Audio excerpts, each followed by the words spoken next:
Bulli Bai app मामले में गिरफ्तार किए गए नीरज बिश्नोई से पूछताछ के बाद पुलिस ने सुल्ली डील ऐप को बनाने वाले युवक को स्पेशल सेल के माध्यम मध्य प्रदेश के इंदौर से गिरफ्तार कर लिया है। आरोपित का नाम ओंकारेश्वर ठाकुर है। दिल्ली पुलिस उसे अपने साथ दिल्ली ले गई है। दिल्ली पुलिस के मुताबिक ओंकारेश्वर ठाकुर ट्विटर पर उस ट्रेड ग्रुप का सदस्य था जो मुस्लिम महिलाओं को ट्रोल करता था। माना जा रहा है कि ओंकारेश्वर ठाकुर से पूछताछ के बाद और नाम सामने आ सकते हैं।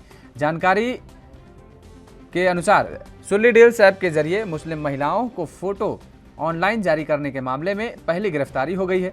दिल्ली पुलिस स्पेशल सेल के डीसीपी केपीएस मल्होत्रा ने इसकी पुष्टि की है। बुल्लीबाई मामले की जांच से पता चला है कि Neeraj Bishnoi Twitter handle Sulli deal के निर्माता के संपर्क में थे और जिसका इस्तेमाल गिटहब पर सुल्ली डील ऐप बनाने के लिए किया जा गया था। दिल्ली के किशनगढ़ पुलिस स्टेशन में दर्ज प्राथमिकी के आधार पर जांच आगे बढ़ी और अब दिल्ली पुलिस ने यह बड़ी कामयाबी हासिल की है।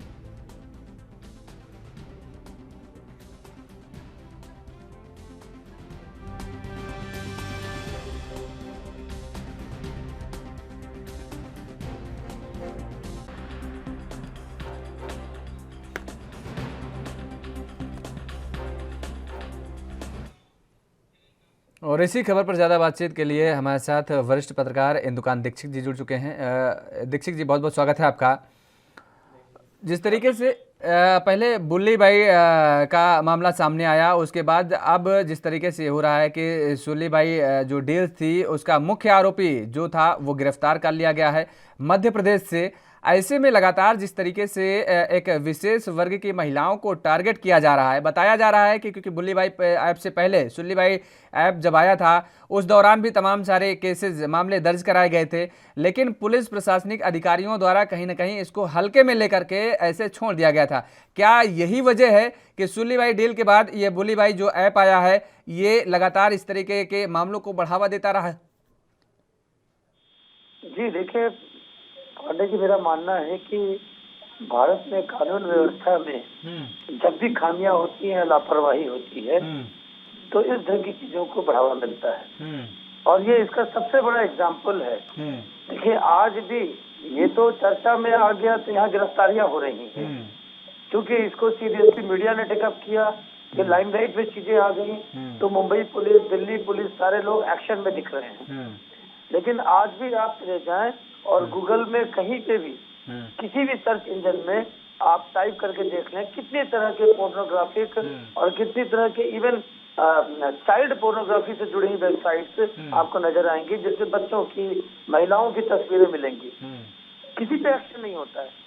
और मजे की बात यह है कि जो आपने कहा कि मामले में तो शिकायतें की गई, उसके बाद भी पुलिस तो ही रही हाथ पे हाथ धकर। तो इस ढंग की प्रवृत्ति को समाज में तभी बढ़ावा मिलता है जब उसपे जो लॉ इन्फोर्सिंग एजेंसीज हैं वो आंख मूंद कर बैठी होती है। ठीक बात जी योगेश। लेकिन इंदुकान जी, जिस तरीके से अभी आपने कहा कि गूगल पे आप जाइए, तमाम सारे ऐसे ऐप्स हैं जो मिलेंगे, तो ओटीटी प्लेटफॉर्म हो या तमाम सारे इस तरह के ऐप्स हों, ये केंद्र सरकार जिस तरीके से हर क्षेत्र में सक्रिय रहती है, सोशल मीडिया में इतना सक्रिय रहती है कि कोई अराजक पोस्ट नहीं डाल सकता है। ऐसे में क्या इन ऐप्स पे नज़रअंदाज करना ये कितना बड़ा घातक हो सकता है आने वाले समय में देश के लिए? योगेश जी, बहुत घातक है। और आप ये देखें कि जहाँ पे एक खास वर्ग के और महिलाओं को, जो रिनाउंड महिलाएं थी अपने फील्ड में, सामाजिक तौर पे जानी जाती थी, चाहे वो समाज कल्याण के बहुत सी चीजों में, सोशल वर्क में वो सक्रिय थी, उनको आपने सीधे उनके प्रति आपका घृणा का भाव हो या किसी साजिश के तहत जो अभी तक बातें आ रही चल के, वो ये है कि मन में बचपन से लड़के के मन में घृणा का भाव था इसके प्रति। और उसके बाद उन्होंने करके वहाँ के जो रिनाउंड महिलाएं थी उनको इस तरह का ऐप बना करके उस पर डालना शुरू किया ऑक्शन के लिए।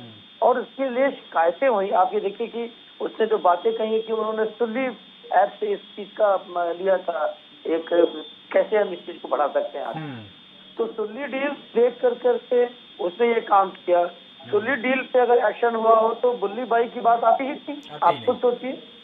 तो इस तरह की चीजें हैं। और दूसरा, चीन में आपको एग्जाम्पल बताऊं कि वहाँ पे जैसे हमारे यहाँ पे युवा वर्ग, बच्चे तमाम तरह के ऐसे गेम्स भी आजकल खेलते हैं जिसमें आपको पता है कि कई बार बच्चों को बहुत डिस्ट्रक्टिव काम करने के उसमें इंस्ट्रक्शंस आ जाते हैं और बहुत सारी चीजें उसमें कंप्यूटराइज्ड हैं।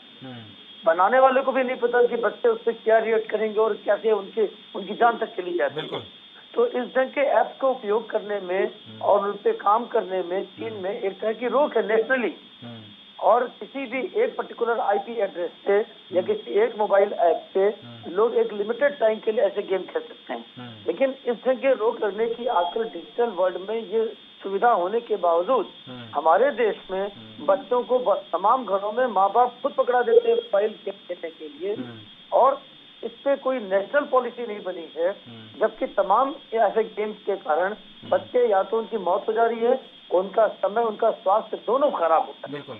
तो इस पे एक नेशनल पॉलिसी लाने की जरूरत है। और इस तरह के जो ऐप्स आते हैं, देखिए आजकल तो ऐसे भी ऐप्स, और हम लोगों के देश के साइंटिस्ट और सॉफ्टवेयर इंजीनियर दुनिया में सबसे आगे सॉफ्टवेयर बनाते बावजूद इसके भी कोई काम नहीं हो रहा है इस पर, और बहुत ध्यान देने की जरूरत है। चलिए, बहुत बहुत शुक्रिया तमाम सारी जानकारी देने के लिए, हमारे साथ जुड़ने के लिए आपका। तो लगातार जिस तरीके से मामला बढ़ रहा था, अब सुल्ली भाई डेल का जो मुख्य आरोपी था ओंकारेश्वर, वो गिरफ्तार हो गया है मध्य प्रदेश से।